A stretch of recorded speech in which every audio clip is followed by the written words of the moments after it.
तेल्हारा आगाराला मिळणार नवीन बसगाड्या। तेल्हारा आगारातील बसेसची दयनीय अवस्था लक्षात घेता आमदार प्रकाश भाडसाकडे यांनी मुख्यमंत्री देवेंद्र फडणवीस यांना पत्र देत नवीन बसेस उपलब्ध करून देण्याची मागणी केली होती। मुख्यमंत्र्यांनी या मागणीची तत्काळ दखल घेत एसटी महामंडळाच्या महाव्यवस्थापकांना कारवाईचे निर्देश दिले असून लवकरच तेल्हारा आगारात नवीन बसेस पुरवल्या जातील असे लेखी आश्वासन देण्यात आले आहे। या पार्श्वभूमीवर आमदार भाडसाकडे यांनी तेल्हारा एसटी आगारास भेट देत आगार व्यवस्थापक मिथुन शर्मा यांच्याकडून सविस्तर माहिती घेतली।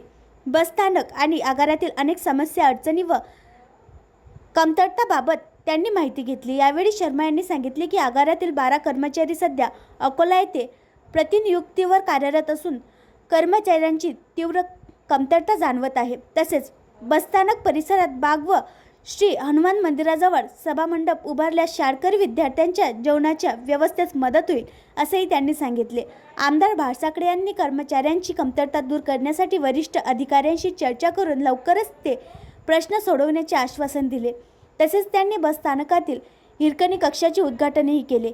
या कार्यक्रमाला भाजप तालुका अध्यक्ष गणेश रोठे, माजी तालुका अध्यक्ष गजानन उंबरकर, माजी शहराध्यक्ष ओम सुईवाल तसेच सुधाकर येवले, केशव ताथोड, गजानन नलकांडे, अनिल पोहने, राजेश ढोरे, मोनिका वाघ आदी उपस्थित होते। आणखी नवीन व्हिडिओ पाहण्यासाठी आमच्या देशमुख एक्सप्रेस न्यूज चॅनलला सबस्क्राइब करा, लाईक करा आणि शेअर करा।